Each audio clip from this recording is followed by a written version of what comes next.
C'est après avoir contrôlé ces 3 pièges psychologiques que j'ai vu mes performances exploser en bourse. Parce que la technique, je l'avais, la rigueur, je l'avais, mais il me manquait ces 3 aspects psychologiques fondamentaux pour multiplier mon capital. Et si toi aussi tu arrives à les maîtriser, alors plus rien ne pourra t'arrêter. Les investisseurs perdent rarement à cause d'un manque d'intelligence, ils perdent parce qu'ils réagissent mal. Ils paniquent, ils forcent et ils vont regarder trop ce qui se fait ailleurs. Et ils sabotent eux-mêmes leur performance. Et aujourd'hui, je te donne les 3 traits psychologiques fondamentaux qui, si tu les maîtrises, peuvent littéralement multiplier tes résultats. Le premier de ces aspects à maîtriser, c'est de changer le regard que tu as sur ton stop loss. Le stop loss, c'est comme une protection qui te fait sortir automatiquement d'une action si elle baisse au-delà d'un certain point. C'est un paramètre que tu remplis directement sur ton application de trading en lui donnant l'ordre de t'éjecter de ta position si l'action va en dessous d'un certain prix. Et tu vois, la majorité des investisseurs comme moi auparavant vivent l'exécution d'un stop loss comme un échec. Alors qu'en réalité, c'est exactement l'inverse, c'est juste la preuve que ta stratégie a fonctionné.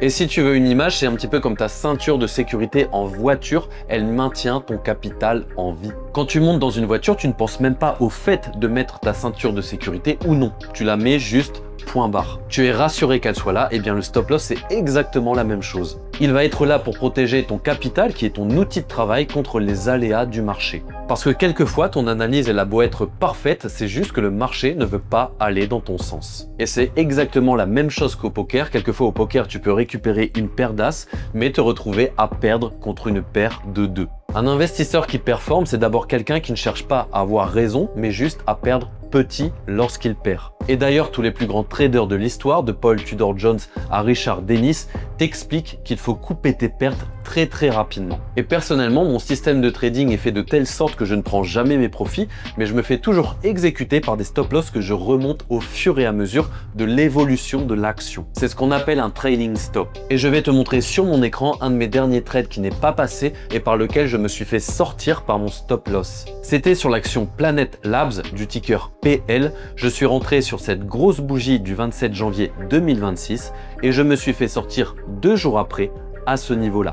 Et du coup, comme tu peux le voir, mon stop loss m'a protégé d'une perte bien plus douloureuse puisque l'action a continué à s'effondrer par la suite. Et ce stop loss, il veut dire que j'ai protégé mon capital, respecté mon plan et que je peux revenir sur une meilleure opportunité. Les investisseurs veulent éviter les pertes, mais les investisseurs performants veulent éviter les grosses pertes. Et ça, c'est une différence monumentale. Le second aspect que je veux que tu maîtrises, c'est de prendre des pauses loin de la bourse, loin des graphiques. Et ça paraît contre-intuitif, mais si tu veux performer en bourse, tu dois parfois t'en éloigner. Tu as beaucoup trop d'investisseurs qui sont complètement obsédés par leur position, qui vont aller plusieurs fois par jour sur leur application de trading pour regarder leur performance.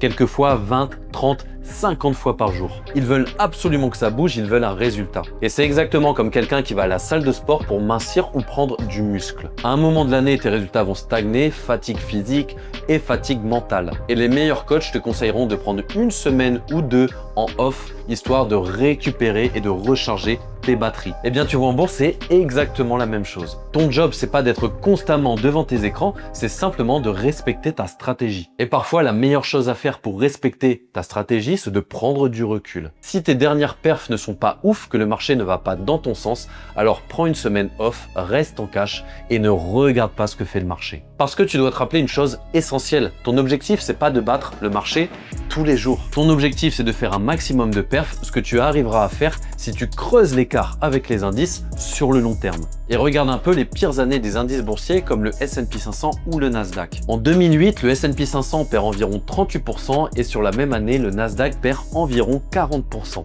Et en 2022, le S&P 500 perd 19% tandis que le Nasdaq dévisse d'environ 33%. Si ces années-là, tu constates que le marché n'a rien à t'offrir et que tout simplement tu conserves ton argent et tu restes en cash, alors rien qu'en faisant ça, tu prends déjà une avance colossale. Comme le disent les plus grands traders de l'histoire, rester en cash, c'est une position à part entière. En bourse, tu ne progresses pas quand tu forces, tu progresses quand tu analyses et investis avec un esprit frais. Et le troisième aspect psychologique très important à maîtriser, c'est d'arrêter de regarder ton smartphone. C'est simple, en 2025, le smartphone, c'est l'ennemi numéro 1 de l'investisseur. Tweets, notifications, vidéos, prédictions pourries d'experts, etc. Tout est fait pour déclencher une émotion et ton émotion, elle va détruire ta performance. Et le FOMO, le Fear of Missing Out, la peur de rater une opportunité, est responsable d'une quantité astronomique de mauvaises décisions. Tu vois une action monter, tu entends un expert qui te dit que ça va exploser et tu achètes beaucoup trop tard. Et regarde un petit peu les prédictions pourries des soi-disant experts sur ces dernières années. Une prédiction particulièrement optimiste a été faite par l'investisseur et auteur Robert Kiyosaki qui a affirmé que le Bitcoin pourrait atteindre 350 000 $ à l'horizon 2024-2025 selon certains de ses messages publics. Et en 2023, on avait les prédictions des analystes de Wall Street qui prévoyaient que tout allait crasher durant cette même année, notamment sous l'effet d'une possible récession, de taux d'intérêt élevés et d'un retour de l'inflation. Pourtant, les principaux indices ont progressé sur l'année et le S&P 500 a clôturé son année 2023 avec une hausse de 25%. Les experts et les analystes se trompent en permanence. Pourquoi? Parce que personne, même Warren Buffett, ne peut prédire le marché. Et si tu vois quelqu'un qui te dit qu'il sait exactement ce que va faire le marché dans les mois à venir, alors il faut que tu fuis. Et tu dois t'éloigner de ton smartphone parce que la vérité, c'est que c'est très difficile de résister aux appels des sirènes. Par exemple, je me rappelle que fin 2021, lorsque le Bitcoin était sur ses plus hauts historiques, tout le monde me disait d'en acheter. Mes potes, les médias, etc.